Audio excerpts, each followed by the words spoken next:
अस्सलाम वालेकुम। उम्मीद करती हूँ आप सब खैरियत से होंगे। अल्हम्दुलिल्लाह मैं बिल्कुल ठीक हूँ। अल्लाह ताला हम सबको अपनी हिफ्ज़-ओ-मान में रखे और दुख बीमारी मुसीबत से महफूज रखे, आमीन सुम्मा आमीन।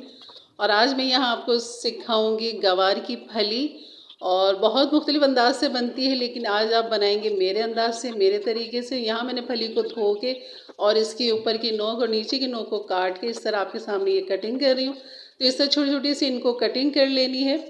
और बहुत से जो है इनको उबाल के इसका पानी फेंकते हैं, तो मैं ऐसा बिल्कुल नहीं करूँगी यहाँ पर।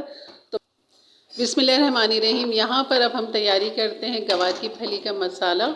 और यहाँ तेल घी लेने के बाद यहाँ पर मैंने 1 टेबल स्पून चॉप लहसुन डाल दिया था, इस तरह बारीक कटिंग। और इसका तड़का हमने लगाना है लहसुन का। और इसमें जो मज़ीद जाएगा इसके अंदर हम डालेंगे टमाटर और बाकी सूखे मसाले जो अभी आप आगे देखेंगे। और यहाँ मैंने तकरीबन 2 दरमियाने साइज़ के टमाटर ले लिए थे और एक ये टमाटर रह गया तो जो चला गया अंदर। चलिए इसको निकालते हैं और काट के इसको फिर दोबारा इसी में डालेंगे। और यहाँ पर ये टमाटर मैं डाल चुकी हूँ। बस टमाटर को हल्का सा हमने भूनना है, और क्योंकि अभी टमाटर को हमने गलाना है। जैसे ये साबुत नज़र आ रहे हैं ऐसे बिल्कुल हमें नहीं चाहिए।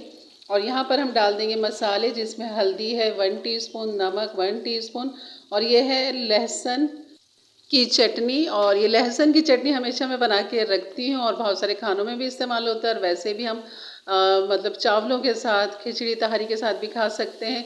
तो ये लहसुन की चटनी मैं आपको बताती हूँ कि मैंने इसमें क्या डाला था। इसमें पूरी एक लहसुन की पोथी ली थी, पूरी एक गड्डी जो होती है लहसुन की, और तकरीबन हाफ कप जो मैंने मिर्चें ले ली थी, और 1 टेबल स्पून मैंने सफ़ेद ज़ीरा लेके इसको बारीक पीस लिया था। इससे ये चटनी तैयार हो गई थी। और इस चटनी के मैंने 2 टेबल स्पून इस मसाले में डाल के इसको भून के और इसको दम पे लगा दिया था, ताकि टमाटर जो अच्छे से नरम हो जाए। और तकरीबन 10 मिनट के बाद मैंने इसको चेक किया तो अभी भी टमाटर खड़े थे, लेकिन काफ़ी हद तक ये घुल चुके थे। थोड़े थोड़े से रह गए, तो इसको भी हम इस तरह मसलते हुए इस टमाटरों को। और अगर आपके पास ये चटनी ना हो, अगर हो तो बहुत ही अच्छी बात है, बहुत अच्छा जायका फ्लेवर आता है इस फली के अंदर इस चटनी का। तो आपके पास ना हो तो आप यहाँ पर पिसी हुई लाल मिर्च डाल सकते हैं। तो ये थी हमारी फली की मसाला, जिसमें प्याज बिल्कुल भी नहीं है, और बस यही इसके मसाले हैं, और इसी मसालों से बहुत लजीज बनती है।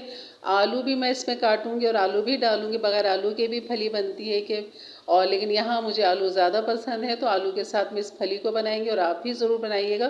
फली और आलू जब आप मिक्स करके खाएंगे कि नहीं, बहुत मज़े की लगती है ये सब्ज़ी। और यहाँ ये हमारे आलू इसके अंदर जा चुके हैं। तकरीबन 3 से 4 मैंने छोटे आलू ले लिए थे, और इनको इस तरह छोटे क्यूब्स काट लिए थे। और इसके साथ ही मैं इसको मिक्स करने के बाद इसमें डाल दूँगी फली जो हमने काटी थी। ये तकरीबन फली जो है मेरे पास आधा किलो है। तो इस आधा किलो फली में 1 पाव आलू गए इसमें, और बाकी जो मसाले मैंने आपको बताया वो गए। और इनको अच्छी तरह मिक्स करने के बाद इसमें मैंने डाल दिया था तकरीबन आधा गिलास पानी भर के। और इस पानी के साथ अब इसको करेंगे मिक्स।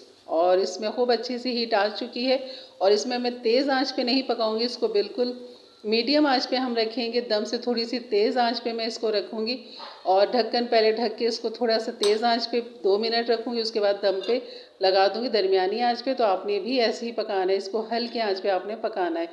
तो यहाँ तकरीबन 15 मिनट के बाद मैंने इसको चेक किया तो फली काफ़ी अच्छी मतलब कि नज़र आ रही थी कि गल चुकी है, लेकिन अभी भी थोड़ी सी इसके अंदर कसर है, और थोड़ा सा इसमें पानी भी है। और हमें पानी बिल्कुल भी नहीं चाहिए, सिर्फ फली और आलू गलाने के लिए हमने इसमें पानी डाला था। तो ये देखें अभी पानी है इसमें, और आलू तो तकरीबन गल चुके हैं, फली में थोड़ी सी कसर है। तो यहाँ बस ये चेक कर रही थी मैं फली को, और आलू भी देखें बस गल चुके हैं। लेकिन बस इसको मज़ीद मैं 10 मिनट और दम पे लगाऊंगी, ताकि जो पानी है वो बिल्कुल ड्राई हो जाए। तो यहाँ मैंने तेज़ आंच नहीं रखी थी, वही मीडियम आंच पे मैंने इसको पकाया था। और अब आप देखें ये बिल्कुल ड्राई हो चुका है, और बिल्कुल भी इसमें पानी नहीं है। आपने बहुत अच्छे तरीके, अगर आपकी फली और आलू गल जाते हैं तो आपने खुला पकाना है, तेज़ आंच करके पानी को बिल्कुल ड्राई कर लेना है। ऑयल जो है हमारा नज़र आने लगे, ये देखिए बिल्कुल भी पानी नहीं है सिवाय ऑयल के। और यहाँ पर ये बेहतरीन हमारी फली तैयार थी। अब मैं आपको सर्व करके दिखाती हूँ। तो ये देखिए करीब से कितनी ज़बरदस्त लग रही है। इसे आप पराठे से खाएं, चपाती के साथ खाएं, तंदूरी रोटी के साथ खाएं, हर तरह से ये बहुत लजीज लगती है गर्मियों में। और ये फली आती है तो बहुत ही लजीज बनती है।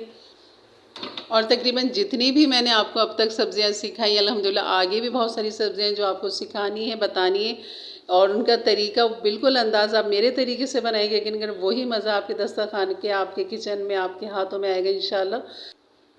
तो यकीनन ये वीडियो मेरी ज़रूर अच्छी लगी होगी सब्ज़ी की, तो ज़रूर लाइक कर दीजिएगा, अच्छे से कमेंट्स के साथ। मेरे चैनल पे नए हैं तो ज़रूर सब्सक्राइब कर दें, बेल के बटन को क्लिक कर दें, ऑल के बटन को भी प्रेस कर दें। इंशाल्लाह मिलते हैं एक अच्छी वीडियो के साथ, तब तक के लिए अल्लाह हाफ़िज़।